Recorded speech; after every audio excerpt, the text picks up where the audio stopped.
รรมพระสงฆ์กุลพ่อกุลแม่กุลครูบาอาจารย์กุลศีลธรรมกรรมฐานจงมาปกห่มรักษาครูบาอาจารย์พระเจ้าพระสงฆ์ทุกรูปปกห่มรักษาบ่ออกไม่ออกศรัทธา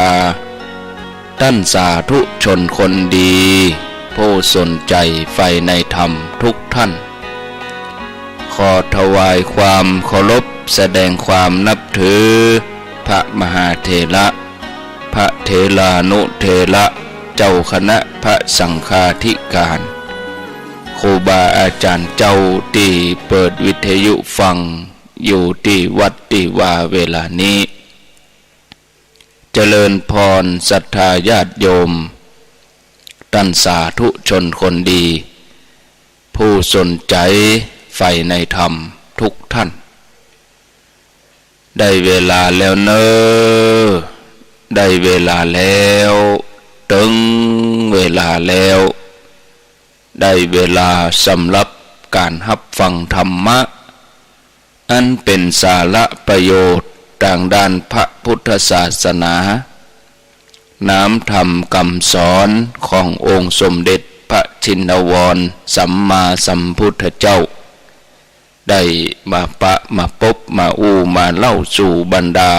พ่อแม่พี่น้องบ่ออกไม่ออกศรัทธาท่านสาธุชนคนดีทั้งหลายแล้วไผที่ยังบ่ลุกก็เกียมตัวลุกมาได้แล้วเนอ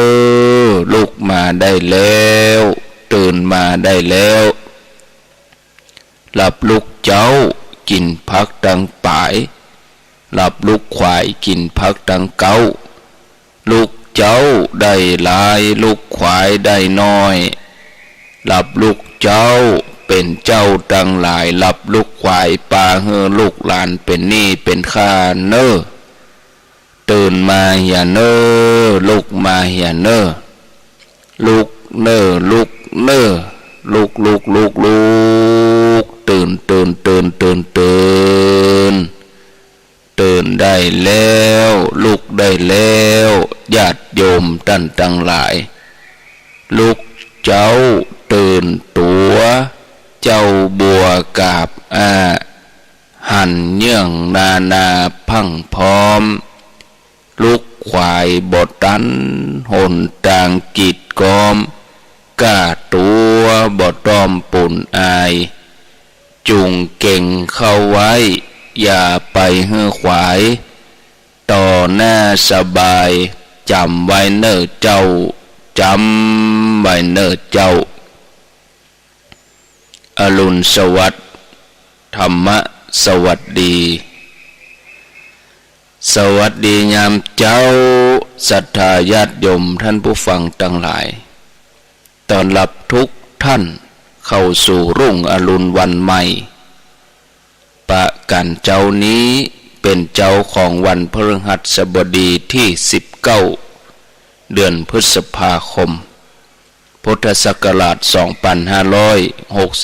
2565วันนี้เป็นวันเดือน8เหนือแฮม4ค่ำเดือน8เหนือแฮม4ค่ำพร่ำว่าเป็นวันพฤหัสบดีวันนี้เป็นวันดีนะญาติโยมเป็นวันใจยโจกวันอมฤสโจกเป็นวันเดือน8แฮม4ค่ำเดือน8นี่เสีย2วันคือเสียสุกปุต4812สุโขพุทธาวันนี้บ่ใจวันเสียประจำเดือนวันเสียประจำเดือนก็เป็นวันพุธเนาะญาติโยมแต่ว่าโดยวันพุธกับวันศุกร์มาพบกับญาติโยมท่านสาธุชนคนดีทั้งหลายในรายการเสียงธรรมแสงอรุณรายการเสียงธรรมแสงอรุณดำเนินรายการโดยอัตมภาพพระครูอภิวัฒนวิกรมวัดปากดังเจริญตำบลดอยลออำเภอดอยลอจังหวัดเชียงใหม่มาพบญาติโยมท่านสาธุชนคนดีทั้งหลายเป็นประจำ ในวันจันทร์จนถึงวันศุกร์เวลาตี 5 ถึง 6 โมงเฮามีความแก่เป็นธรรมดาเฮาจะล่วงพ้นความแก่ไปบ่ได้เฮาทั้งหลายมีความเจ็บไข้เป็นธรรมดาเฮาจะล่วงพ้นความเจ็บไข้นั้นไปบ่ได้เฮาทั้งหลายมีความตายเป็นธรรมดาเฮาจะล่วงพ้นความตายนั้นไปบ่ได้พี่น้องศรัทธาญาติโยมท่านผู้ฟังทั้งหลายคนเฮากู้คนรวมกันหมดบ่ว่าคนดีคนร้ายบ่ว่าคนที่ฮักเฮาคนที่จังเฮาคนที่เป็นมิตรกับเฮาและคนที่เป็นศัตรูกับเฮาล้วนแล้วแต่มีการเปลี่ยนแปลงไปเป็นธรรมดาเฮาจะล่วงพ้นบ่ได้สิ่งทั้งหลายที่ว่ามาทั้งความแก่ความเจ็บและความตายถึงอย่างใดเฮาทั้งหลายเหล่านั้นก็จะต้องพัดพรากจากกันเฮาคือผู้ที่ได้รับผลของการกระทำของเฮาเองการกระทำของตัวเฮาบ่ว่าตั้งกายตั้งวาจาตั้งใจการกระทำของเฮาคือการสืบเนื่องของเฮาอันนี้เป็นคำสอนของพุทธองค์เป็นคำสอนทางด้านพระพุทธศาสนาศรัทธาญาติโยมที่ว่าโดยเรื่องสิ่งเหล่านี้ที่สิ่งเหล่านี้ก็เพื่อจะเตือนสติเฮาให้เฮากำหนดรู้เพื่อการได้ตั้งอยู่ในความบ่ประมาทเพราะเฮาบางทีอาจจะลืมเลือนไปญาติโยมเฮาทั้งหลายจะมาแบ่งปันกันแบ่งปันเตือนสติกันถือว่าสิ่งเหล่านี้เป็นครูเป็นคำสอนทางด้านพระพุทธศาสนาเฮามีความเจ็บป่วยเป็นธรรมดาเฮาจะล่วงพ้นความเจ็บป่วยนั้นบ่ได้องค์พระสัมมาสัมพุทธเจ้าพุทธองค์ทรงเตือนหมู่เฮาอยู่เสมอว่าทุกอย่างล้วนอนิจจังบ่เที่ยงแท้แน่นอนในยามที่เฮาแข็งแรงบางทีเฮาอาจจะบ่นึกถึงเรื่องเหล่านี้เฮานึกว่าเฮาจะแข็งแรงตลอดไป เฮาจะมีความแข็งแรงตลอดเฮาบ่มีวันที่จะเจ็บป่วยแต่แล้วเมื่อวันใดวันหนึ่งมาถึงเฮาเกิดเจ็บป่วยนักเฮาก็รู้สึกโศกเศร้าหมดหวังสิ้นหวังเวลาที่แข็งแรงเฮาทั้งหลายก็ขาดสติใจชีวิตในทิศทางที่ทำลายสุขภาพตัวเองเมื่อเฮาป่วยเฮาก็โศกเศร้าแล้วถ้าว่าความเจ็บป่วยนั้นทวีความรุนแรงนักขึ้นบางครั้งบางทีเฮาอาจจะคิดสั้นคิดจะทำลายตัวเองทั้งที่รู้ว่าเฮาจะต้องป่วยแต่เนี่ยยังเฮาถึงบ่ดำเนินชีวิตไปในทิศทางที่จะบำรุงดูแลสุขภาพร่างกายตัวเองเนี่ยยังเฮาใช้ชีวิตในวิถีที่ทำร้ายร่างกายของตัวเองถ้าว่าเฮาติดตามข่าวนี่เฮาก็จะหันว่าบางคนมีสุขภาพดีแม้แต่เขาจะแก่หรือเฮาชราหรือเฮาเฒ่าหรือเฮาแต่เขาสุขภาพดียิ้มแย้มแจ่มใสไปที่ไหนได้หมดกินตานที่ไหนเดินทางไปทางใดแต่คนจำนวนนักในปัจจุบันนี้ล้วนแต่เจ็บป่วยเป็นโรคยังถึงเป็นอย่างนั้นญาติโยมเฮาต้องปิกมาพอเรื่องอาหารการกินที่เฮากินไปตึงวันนี่เฮาทั้งหลายกินเนื้อสัตว์นักล้ำไปก่อเฮาทั้งหลายได้เอาปิดสู่ร่างกายตั้งไหนพ่องเฮาดื่มของมึนเมาแอลกอฮอล์เป็นประจำแม่นกอเฮาใช้ชีวิตโดยที่ประมาทแม่นกอเฮาใช้ชีวิตโดยที่บ่ได้เอาสุขภาพดีมาสู่ตัวเองเลยเฮาได้เอามะเร็งเข้าสู่ตัวเองจากการดื่มจากการกินบางครั้งก็นำโรคภัยไข้เจ็บ มาสู่ตัวเองญาติโยมในเมื่อความเจ็บป่วยเป็นธรรมดาเราจะดำเนินชีวิตไปอย่างใดบ่ใช่ว่าจะอยู่อย่างใดก็ได้กินอย่างใดก็ได้ดื่มอย่างใดก็ได้จะไปสัมมาเลเทเมาเที่ยวเตรอย่างใดก็ได้แต่ตอนที่เราเป็นเราเจ็บไข้นี่มันอย่างใดก็ได้มันบ่ได้นะมันจะต้องเป็นภาระคนอื่นเสียการเสียงานเสียเวลาคนอื่นไปนักมันได้จักได้จูงคนอื่นไปด้วยกันหมดไปเป็นขบวนหลายคนที่เจ็บป่วยรู้สึกว่าคนรอบข้างคงบ่อยากเข้าใกล้บางคนก็รู้สึกน้อยใจบางคนเกลียดโกรธอยากทำลายข้าวของอยากทำร้ายคนอื่นญาติโยมทั้งหลายเคยได้ยินเหมือนกันคนที่เป็นโรคใหม่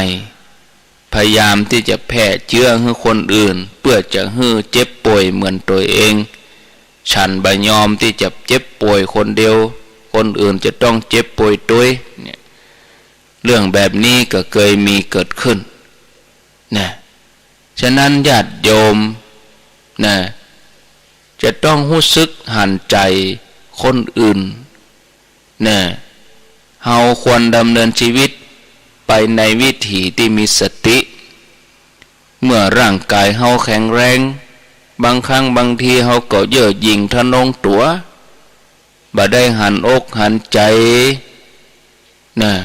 ในสิ่งที่คนอื่นกำลังตกอยู่ในสภาวะความเจ็บป่วยนั้นแต่เมื่อใด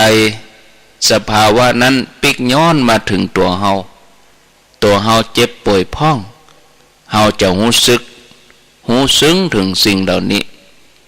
เฮาจะเข้าใจคนอื่นนักขึ้น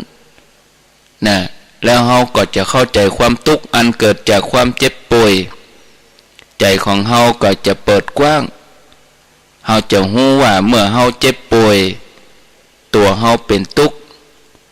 คนที่ฮักเฮาคนที่อยู่รอบข้างเฮาก็เป็นทุกข์ไปด้วยสิ่งนี้จะทำให้เฮาตระหนักรู้ในการที่จะอยู่ในการที่จะใช้ชีวิตเฮาจะต้องพิจารณาหันธรรมะขององค์พระสัมมาสัมพุทธเจ้านี่เวลาเฮาแก่เฮาเจ็บเวลาเฮาหันการพัดภาคเฮาหันธรรมะขององค์พระสัมมาสัมพุทธเจ้าธรรมะนั้นคืออนิจจังทุกขังอนัตตาเมื่อเฮาหันอนิจจังทุกขังอนัตตาเฮาจะพิจารณาแล้วก็ถอนทุกข์เหล่านั้นไปได้การพิจารณาธรรมะบ่จำเป็นจะต้องพิจารณาให้กว้างขวางอย่างมากมายสำหรับคนที่ต้องการความสงบสุขความเปล่งแจ้งความสว่างไสวที่เกิดขึ้นในใจพิจารณาพระไตรลักษณ์ที่กายกับใจญาติโยมท่านสาธุชนทั้งหลายการถอนสิ่งที่เป็นข้าศึกภายในใจภายในกายของเฮาใจของเฮานี่เป็นสิ่งที่สมบูรณ์แล้วสำหรับเป็นสถานที่พิจารณาแต่การที่จะพิจารณามันก็ไปเกี่ยวกับสิ่งภายนอกเมื่อเทียบกันเข้ามากับเรื่องภายในเป็นธรรมะอันสมควรแก่เฮาทั้งหลายควรจะปฏิบัติควรจะพิจารณาปัญญาขั้นต้นถ้าเฮาทุกคนบ่สามารถจะให้เป็นปัญญาขึ้นมาได้กำเดียวก็พิจารณาเอาสัญญาความจำได้หมายหู้เป็นเครื่องคาดหมายก็ได้แล้วก็ไต่ตองไปตามสภาพความเป็นจริงของเฮาทั้งหลายจะแยกออกไปจากทางนอกเฮาทั้งหลายจะแยกออกไปทางนอกถึงสัตว์ถึงบุคคลถึงต้นไม้ภูเขาสภาพทั่วไปที่ไปหันด้วยตาได้ยินด้วยหูแล้วเทียบเคียงกับตัวเฮาเมื่อมีอะไรยังเป็นตัวลักยึดได้ไว้สำหรับสภาพทั้งหลายเหล่านั้นกับตัวของเฮาฉ จะต้องปรากฏเรื่องไตรลักษณ์เป็นหลักประจำโลกบ่มีส่วนใดชิ้นใดที่เหลือจากหลักของไตรลักษณ์นี้นั่นคืออนิจจังทุกขังอนัตตาบ่มีอันยังหนีพ้นฉะนั้นญาติโยมทุกคนหลักไตรลักษณ์คืออนิจจังทุกขังอนัตตาเกิดขึ้นตั้งอยู่ดับไปเป็นธรรมที่รับรองในการเดินทางในชีวิตของเราทีนี้ถ้าเราพอสภาพใดชิ้นใดเราจะหันเป็นเรื่องของไตรลักษณ์เต็มไปด้วยสิ่งเหล่านี้ทั้งนั้นบ่มีอย่างหลอดพ้นบ่มีอย่างบกพร่องเมื่อเราน้อมเข้ามาถึงกายถึงใจเราก็นิ่งหันว่าเป็นสิ่งสำคัญเพราะมันเกี่ยวกับเราโดยตรงนับตั้งแต่วันแรกที่เราอุบัติเกิดขึ้นมาในโลกมาจนถึงบัดเดี๋ยวนี้ทุกสิ่งอย่างมีความเปลี่ยนแปลงแปรสภาพเนี่ยญาติโยมทั้งหลายบางทีแทบที่จะจำตัวเก่าบ่ได้เมื่อ20-30 ปีก่อนตอนเป็นละอ่อนมันเปลี่ยนแปลงไปหมดเนี่ยญาติโยมทั้งหลายมันยังสภาพเก่าบ่ได้มันหมุนตัวของมันไปตามหลักธรรมชาติอย่างนี้ตลอดเวลาแม้กระทั่งเวลาที่เฮานอนแต่ว่าเฮาแข็งแรงอยู่ตื่นเจ้ามาเฮารู้สึกว่าเฮาบ่ค่อยสบายอันเนี้ยญาติโยมมันเปลี่ยนแปลงไปตลอดเป็นแต่เพียงว่าเฮาสามารถจะรู้ว่าสิ่งเหล่านั้นเป็นพระไตรลักษณ์ตอนแต่จริงมันก็เป็นไตรลักษณ์ตลอดนะถ้าพิจารณาให้หันตามหลักพระไตรลักษณ์แท้ๆแล้วนี่ญาติโยมเฮาพอเพียงร่างกายเฮาก็หันแล้วเฮาจะหันการเกิดดับหันการเปลี่ยนแปลงเฮาหันไตรลักษณ์ปรากฏตัวอยู่ตลอดตึงเมื่อวันเมื่อคืนตึงเวลาที่เฮายืนเดินนั่งนอนพิจารณาเพื่อจะถอดถอนนี่ถอดถอนจะใดถอดถอนจากการยึดมั่นถือมั่นการยึดมั่นถือมั่นจนกลายเป็นภูเขาตึงลุกมันทับถมจิตใจของคนเฮาได้รับความเดือดร้อนวุ่นวายหาความสงบใจบ่ได้ที่ว่าหาความสงบใจบ่ได้ก็เนื่องจากสัญญาคือความสำคัญมั่นหมายยกสิ่งหมู่นี้ขึ้นมาเป็นตัวเป็นของตัวเฮาเป็นของฉันเป็นของฉันเป็นของตัวเฮาโดยที่เฮาบ่ฮู้ว่าสิ่งเหล่านั้นบ่ใช่ของเฮามันเป็นภูเขาตึงลูกที่มาทับเฮาไว้ใจก็เลยหาเวลาที่จะขยับขยายตัวออกจากทุกข์ความร้อนภายในใจบ่ได้เนื่องจากตัวเฮาได้นำสิ่งเหล่านั้นแบกไว้บนบ่ามาทับไว้ในใจการพิจารณาเรื่องของไตรลักษณ์ก็เลยบ่ใจเป็นเรื่องเพียงเล็กน้อยบ่ใจเป็นเรื่องของเล่นแต่เป็นเรื่องของการถอดถอนว่าความถือตัวถือตนที่ว่าเป็นอัตตาให้ได้หันชัดเจนลงไปว่ามันบ่ใจตัวตนมันบ่ใจของเฮาบังคับมันบ่ได้ตามหลักธรรมชาติว่าสิ่งเหล่านี้เป็นอนัตตาเฮาทั้งหลายก็บ่ควรเอาตัวเข้าไปเคลือบแฝงอาการเหล่านั้นสิ่งที่เนี่ยเฮาได้รับความทุกข์ความเดือดร้อนความลำบากที่เกิดขึ้นภายในใจเนี่ยหยังเฮาถึงบ่ชินทุกข์เกิดขณะไหนเฮาก็เดือดร้อนบ่นกันไปถ้าว่าเป็นผู้ที่เคยชินต่อทุกข์มาแล้วโลกนี้ได้เคยผ่านความทุกข์มาม้นยาวนานแสนนานก็คงจะมีภัยบ่นว่าทุกข์เดือดร้อนแต่อันนี้ไปที่ไหนก็ป้ากันบ่นป้ากันจมทั่วดินแดนว่าความทุกข์นั้นมันทำให้เราเดือดร้อนก็เพราะว่าความบ่เคยชินกับความทุกข์ เรื่องของความทุกข์นี่มันเป็นเรื่องของทุกข์ต่างหากเพราะได้เกิดชินเพราะได้ผ่านมาเป็นเวลายาวนานเฮาบอกควรตื่นตระหนกตกใจกับเรื่องความทุกข์ความลำบากเหล่านี้ทุกข์ก็ให้เขาเป็นไปตามเรื่องของทุกข์เพราะเฮาชินกับมันมาเหมือนแล้วน่ะเฮาพอทนได้เฮาก็บ่ต้องบ่นแต่นี่ที่มันบ่เป็นอย่างนั้นปรากฏขึ้นมาน้อยก็ทำใจลำบากใจมันก็เพิ่มถ้ามื้อเฮาเดือดร้อนบางทีเรื่องน้อยเดียวนิดเดียวมันก็เพิ่มขึ้นมาเดือดร้อนหนักขึ้นจนหาที่วางที่ป่งบ่ได้กินบ่ได้นอนบ่หลับก็มีแน่ถึงกับต้องได้กินยาระงับประสาทยากล่อมประสาทยานอนหลับอ่อนๆกินยาระงับนักเท่าใดก็ยิ่งตุกเข้าไปแถมบางทีถึงกับตัดสินตัวเองไปในทางที่ผิดคิดทำลายตัวเองเพื่อหวังจะได้สุขได้จัดหน้าให้มันป้นไปใหญ่ที่จริงมันบ่ใจบ่ป้นนะมันบ่ใจอย่างนั้นมันซ้ำตู้เหลือเก่าเนี่ยสู้เฮายอมว่ามันตุกแล้วเกิดจัดหน้าเฮาบ่ต้องมาตุกแถมเราพอมาเนาะใจกรรมให้มันป้นเนี่ยพอจัดหน้ากับจัดนี้ก็คือเรื่องของใจเป็นผู้ที่ได้รับทุกข์เมื่อไปจัดหน้าถ้าว่าใจดวงนี้ยังเป็นทุกข์อยู่เฮาก็ยังหวังความสุขที่ไหนบ่ได้เพราะบ่มีทุกข์ที่ไหนปรากฏตัวขึ้นมาบ่ได้แล้วบ่มีสุขที่ไหนที่จะปรากฏตัวขึ้นมาเป็นสมบัติอันล้ำค่าของคนที่เฮาต้องการแล้วเฮาจะได้ครอบครองโดยที่บ่ต้องบำเพ็ญเหตุเพื่อความสุขนั้นขึ้นมาที่เฮาจะพิจารณาถึงเรื่องหลักความจริงที่เปิ้นสอนไว้นี้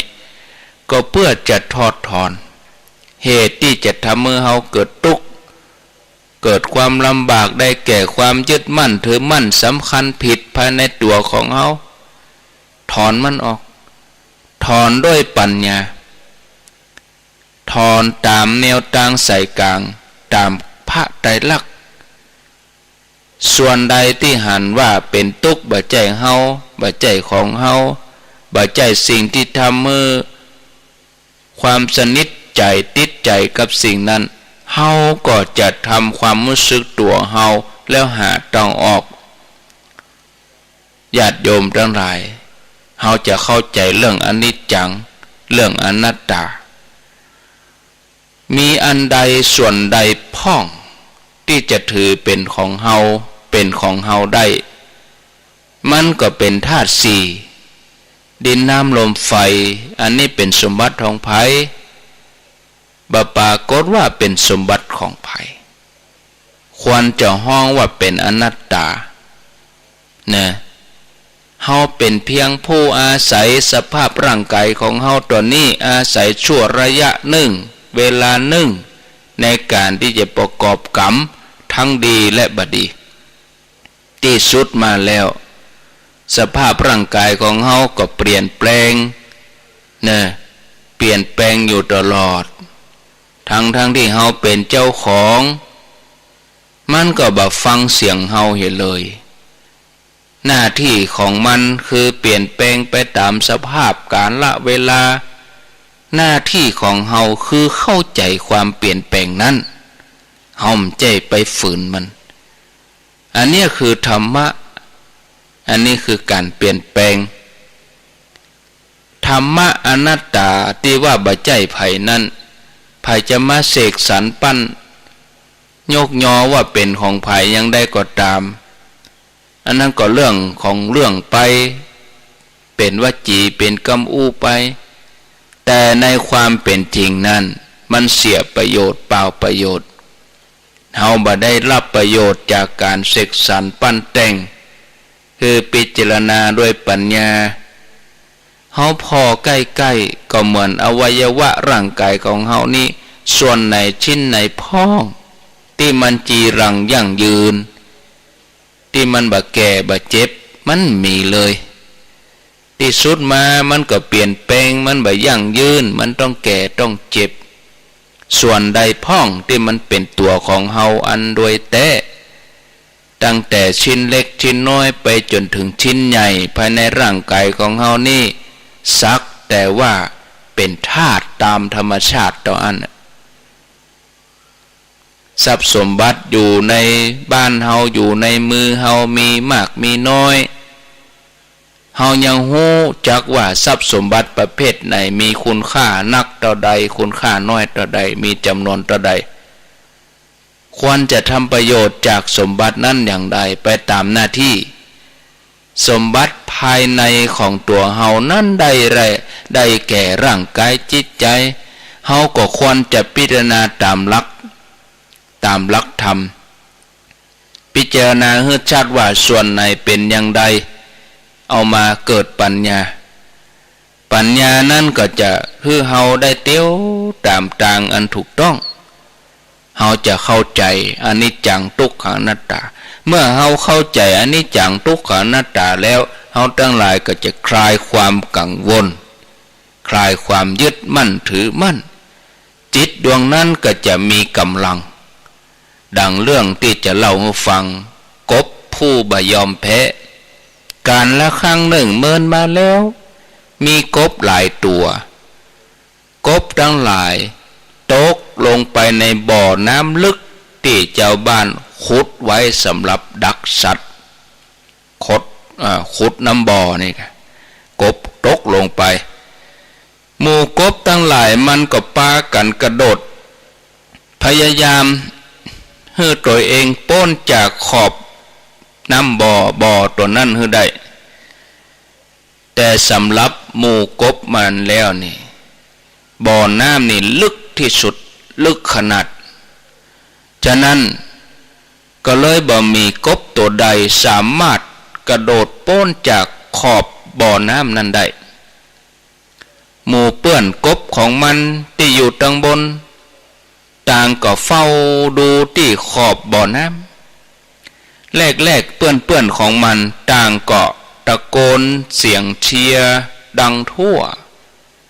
แต่ก็ยังบ่มีกบตัวใดกระโดดได้สำเร็จบ่สามารถจะพ้นได้เมื่อเวลาผ่านไปเมินเข้าเสียงเชียร์ที่อยู่ขอบ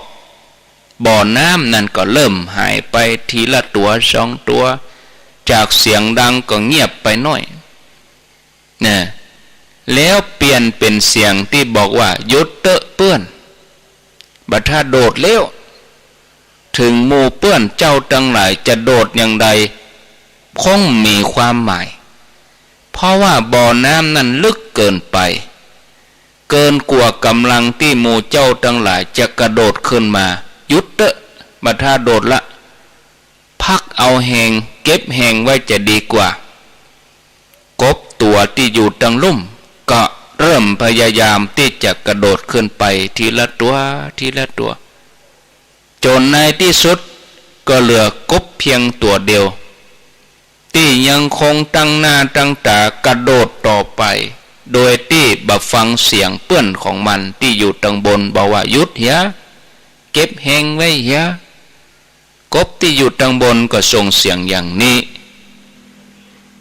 ต่างพยายามห้องบอกว่าหยุดเตอะหยุดกระโดดเตอะแต่กบตัวนั้นก็ยังบ่ยอมหยุดที่จะกระโดดเปื้อนของมันต่างหากปากันหัวเลาะคบขันแล้วก็บอกว่าโอ้กบตัวนี้จะเป็นบ้าไปแล้วกระโดดอย่างใดก็เสียแหงบ่ได้เพราะว่าบ่อน้ำนี่ลึกเกินไปคงบ่มีภัยสามารถกระโดดขึ้นมาได้หรอกเวลาผ่านไประยะหนึ่งปาฏิหาริย์มีจริงกบตัวที่พยายามกระโดดแล้วกระโดดเล่าสามารถกระโดดขึ้นมาจากบ่อน้ำได้สำเร็จเปื้อนที่อยู่ทางบนต่างก็รู้สึกแปลกใจปากันแสดงความยินดีพร้อมกับถามว่าเป็นจะใดตัวเจ้าถึงกระโดดจนสำเร็จท ทั้งที่กบตัวอื่นๆต่างก็หยุดแล้วก็ยอมแพ้ไปหมดกบตัวเก่งนั่นก็หันมายิ้มแล้วก็แสดงท่าทางบอกให้เพื่อนว่าจะถามอะไรยังบ่เข้าใจหูหนวก ถามอะไรยังหูหนวกหูบดีญาติโยมทั้งหลายเรื่องนี้ได้ข้อคิดหลายอย่างได้ข้อคิดที่ว่าอุปสรรคที่น่ากลัวที่สุดที่ทำให้คนเฮาส่วนใหญ่ยอมแพ้ก็คือกรรมอู้ของคนอื่นมันถึงเนี่ยบ่ได้พอนำหน้ามันหรอนี่เนี่ยกรรมอู้ที่บอกคือเฮายอมการกรรมอู้ที่บอกเฮาหยุดกรรมอู้ที่ว่าเฮาทำบ่ได้กรรมอู้ที่บอกว่ามันเป็นไปบ่ได้เนี่ย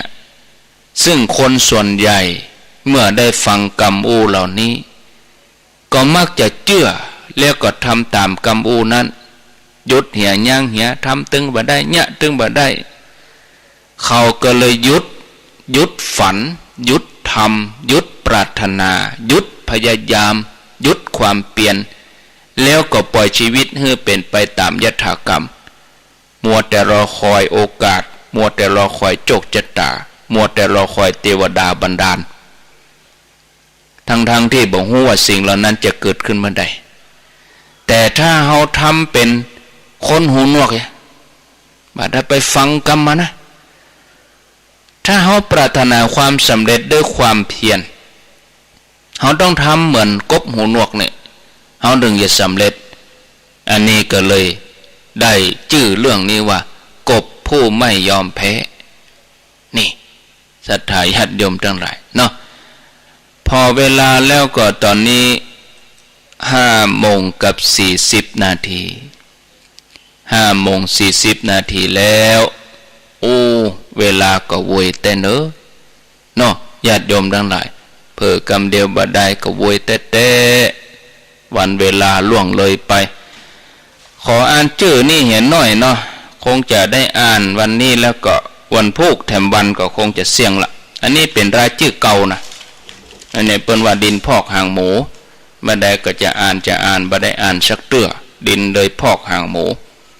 ตั้งแต่ปุณดำหัวมาละกานี่ ครอบครัวของนายสมศักดิ์นางบัวพัดอันนี้ร่วมทำบุญเนาะปอระนองแม่แก้วพาแก้วชัยยา140 บาทนายสงัดนางนำพานางสาวนัทพรศรีวิจีอันนี้อยู่ปุ่นอันต้งหัวจ้างบุญนะ300 บาทนายนัทนันนางสาวอังสุมาลินเด็กหญิงนัทริกาศรีวิจีเปิ้นได้แวะมาทำบุญวันก่อนนั้นแม่บัวพันธ์บุญทิร่วมทำบุญอายุครบ78 ปีอนุโมทนากับแม่อุ้ยตัวแม่จันทามหาคมกิวแลหลวงพ่อครูถนอมแม่ครูจันทิพย์บุญที่มาบ้านกิวแลหลวงยุวาสันปะตองหมู่4 200 บาทปอดตาลแม่สีวันแสงคำบ้านต้นแก้วนำบ่หลวงตาลไว้ไปหน้าอันนี้ตั้งหมอกอันนี้ละดกตอดผ้าป่าหงเหียนฮันทิพวรรณยาวิราชพร้อมลูกหลานประพันธ์บัวผินชัยโสภากิวแลหลวงแม่เขียวบุญมาบ้านใหม่หนองหอย100 บาทแม่บุญทวีตาออดบ้านอำเภอพระ100 บาทอันนี้เรามองปนมาดำหัวละดกบ่ได้อ่านให้เปิ้นแม่บุญทวีตะมานางเกตแก้วทุนอินบ้านม่วงตนนะโมทนาได้รับแล้วนางสิริขวัญป่านเขียวนางสาวนันทนาชัยวงเดือน100 บาทมันได้เขียนบ้านอย่างสกรรมเนาะนายสมนางสุธรรมแสงยาสมุทร100 บาทนายอุไดนางจันสมจันศูนย์ก็ขออภัยเนอะดวงป้อนายสมพรนางจันเปงปันมิละแม่บุญสืบโปทายะกิวแลน้อย100 บาท อนุโมทนานะแม่นงลักคำเมืองกิวแลน้อย50 บาทอันนี้ป้อเฉลิมแม่สุจิตาอนุวงศ์บ้านตองฝาย100 บาทแม่เพ็ญจันทร์สุนทรประเสริฐกิวแลหลวง200 บาทเปิ้นฟังกันหลายน่ะมันกิวแลหลวงกิวแลน้อยนี่นะแม่บัวเขียวศิริถาบ้านตองฝายดอยแดนนี่นะเหล่ายาวนี่100 บาทป้อชาญศักดิ์หรือว่าป้อดีแม่ไพศรีสุภามงคลบ้านอำเภอพระ100 บาทอนุโมทนาป้อสมแม่ปันตาเหียงอำเภอฝางร่วมทำบุญมา100 บาทอนุโมทนาป้อครูโสพลอาจารย์สายทองมาระแซมพร้อมลูกหลานร่วมทำบุญ1,000 บาทแม่4,000วงสาวบ้านกิ่วและหลวง100 บาทนายสุชาตินามสกุลยมพลพรหมแก้วกันนี่โอ้ร่วมทำบุญ100 บาทแม่สมศิลเชื้อปะละ100 บาทป้อผ่านแม่พุนสุขป้าเล็กกิ่วและหลวงผมได้เขียนจำนวนมาแล้วก็จานาซองบอกครบเนาะแม่กองคำทองคำแม่น้องบ้านสันสลีร่วมทำบุญ500 บาทนางสาวรัตนาพรนางสาวนวรัตน์สารพี70 หมู่ 5เชิงดอยสะเก็ดร่วมทำบุญ 1,000 บาทโยมสุเกียงกิจเจริญบ้านโคกเสือ500 บาทอนุโมทนาป้อนานพรม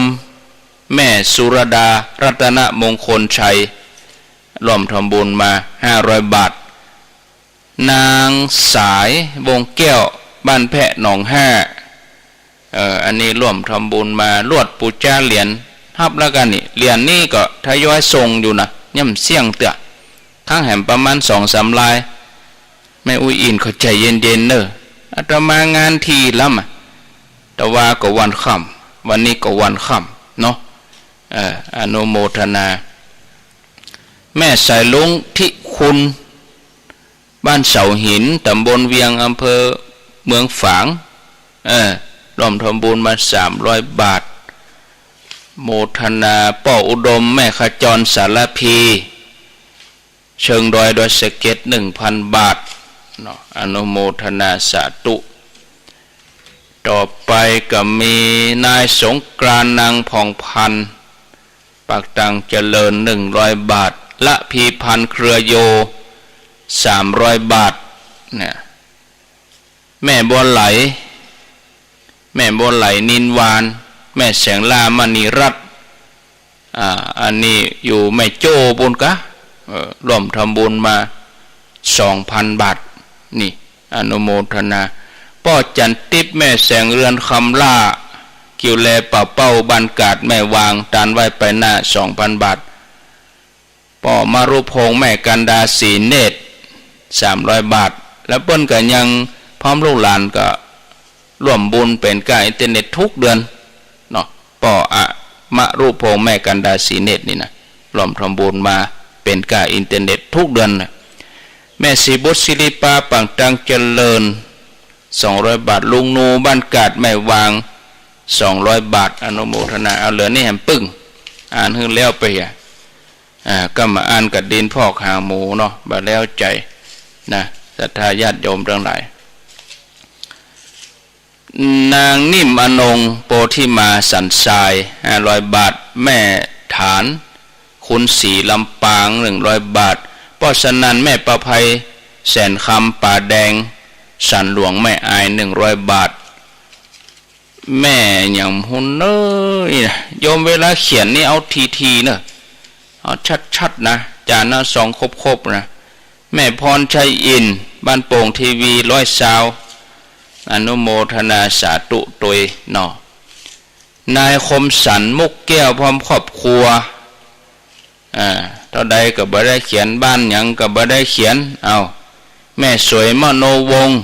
100 บาทบ้านโป่งเทวีอีกเขียนมาชัดๆจะอีกนายธนเดชชัยประดิษฐ์นางสาววันวิสาวิญญา นายประพันธ์นางลัดดา100 บาทนางบุญณพัฒน์คำหมื่นยอง100 บาทนายตันนางมอน100 บาทปอดตานแม่สีวันแสงคำน้ำบ่อหลวง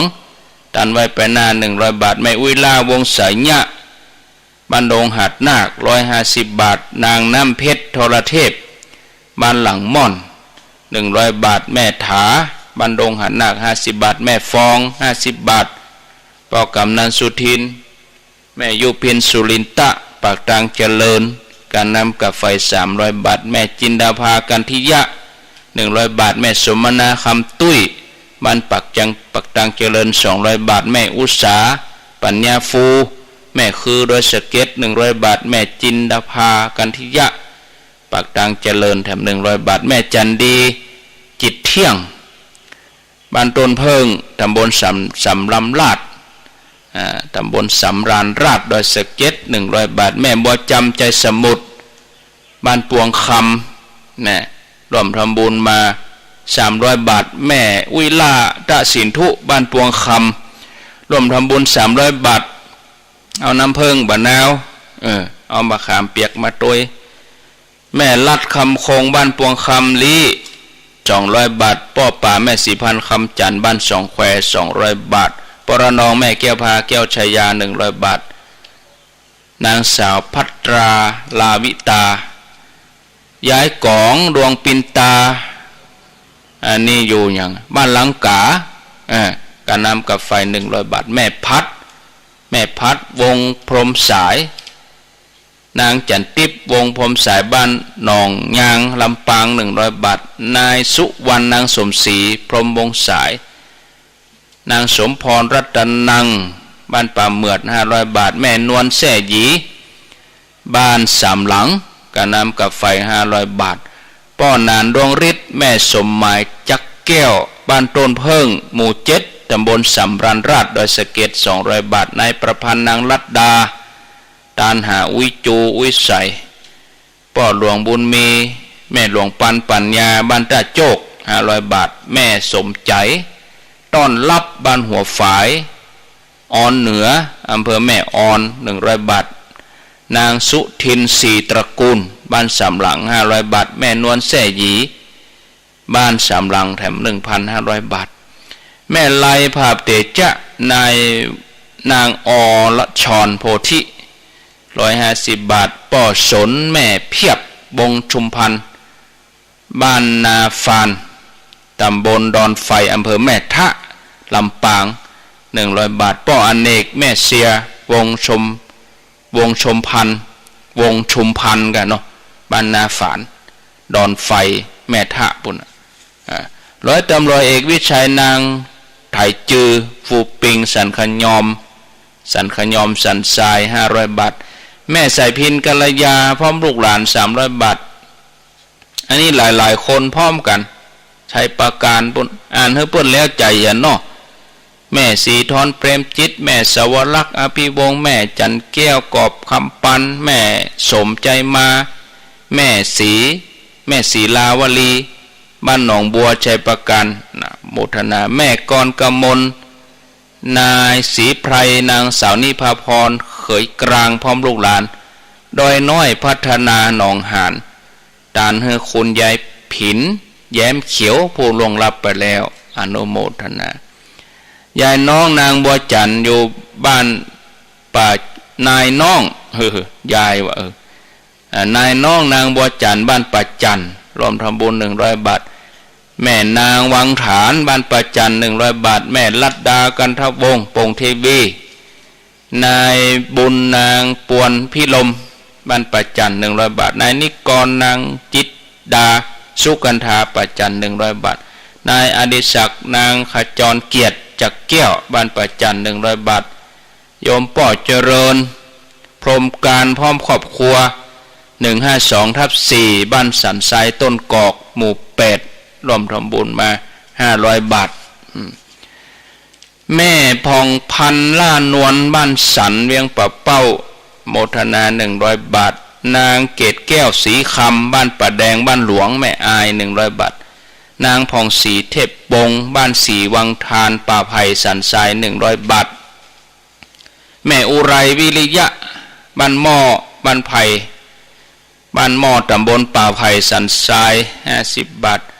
นายกมลนางศรีออนศรีเที่ยงพร้อมลูกหลานบ้านไร่อำเภอแม่แจ่มเชียงใหม่พร้อมกับคณะศรัทธาวัดบ้านทับอำเภอแม่แจ่มอนุโมทนาต่อไปกับฮับปอนเนอร์ที่อ่านบ่ครบพยมบ่เขียนมาเนาะก็เลยอ่านบ่ครบสักกำวันพวกก็มีแหมน้อยสำหรับรายชื่อนะเหลือแหมบรรนักละวันพวกก็คงจะจบละเนาะสัพปิติโยวิวัชชันตุสัพพะโลโกวินัสสันตุมาเตภวัตวันตรายโยสุขีทีขายุโกภวะอภิวาทนาสิริสนิจังพุทธาปัจจายโนจัตตาโลธรรมาวัฏันติอายุวันโนสุขังปะลังเอาละเหลือแถม5-6 นาทีประกาศข่าวสารงานบุญแล้วก็ฟังรายการต่อไปวันนี้ญาติโยมขอเชิญชวนร่วมแสดงมุทิตาจิตงานฉลองมหาปริญญาคณะสงฆ์อำเภอได้หลอดจัดขึ้นที่วัดพระธาตุคงขาวเวลาตั้งแต่บ่ายโมงนี่ก็ฟังถ่ายทอดเสียงเนาะที่ 98.75 วัดห้วยตองซักแล้วก็เครือข่ายสถานีบางสถานีเปิ้นก็ฮับปุ้นบ่าย3 โมงปุ้นบางสถานีที่ถ่ายทอดบ่ายโมงก็รับบ่ายโมงฮับฟังกันได้ติดตามฮับฟังการถ่ายทอดเสียงอยู่ที่บ้านก็อนุโมทนาได้บุญด้วยกันอยู่ที่บ้านก็ได้ยินได้ฟังเนาะก็เชิญชวนเนอะศรัทธาญาติโยมพี่น้องศรัทธาตั้งยังคามก็ดีตั้งสองแควตั้งสันติสุขโดยรอเฮาถึง4 ตำบลก็ร่วมกันมาใจล่ำมีนะมหาปรริญญา9 อำเภอดะหลอนี่มี2 ตนเป็นหน่อเนื้อเจือไข่โดยรอแท้ๆแล้วก็ยังมีประโยค1 ตนประโยค3แถม2 ตนนะญาติโยมท่านทั้งหลายเนอะที่วัดสองแควนี่เปิ้นสอบได้ถึง3 ตนก่อนก็วันนี้เปิ้นจะมามุทิตาจิตกันก็เริ่มเวลาบ่ายโมงญาติโยมอยู่ทางบ้านก็ฟังการถ่ายทอดสถานีถ่ายทอดที่วัดพระธาตุคงขาวพิธีก็จะเริ่มประมาณ2 โมงละเปิ้นจะตั้งขบวนตั้งแต่ที่ว่าการอำเภอมาอันนั้นนั่งรถขี่รถมาแล้วญาติโยมคนเฒ่าคนแก่ไปไก่บ่ไวก็รอที่หน้าวัดพระธาตุคงขาวเกี่ยมข้าวตอกดอกไม้เอาไว้อันนั้นเปิ้นก็จะเตียวเข้ามาเดินเข้ามาเนาะปากเชิญชวนด้วยเนอะญาติโยมทั้งหลายวันนี้ก็ขออนุโมทนาบุญนะขอได้พักเก้าอี้ก่อนเนอะญาติโยมรายการต่อไปก็ติดตามรับฟังรายการมรดกธรรมปืนเมืองโดยท่าน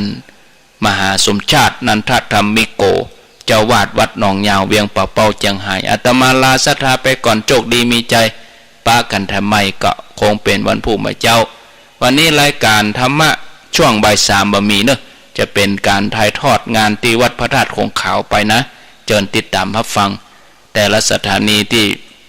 เปิ้นฮับธรรมะก็ฮับเวลาเดียวกันนะ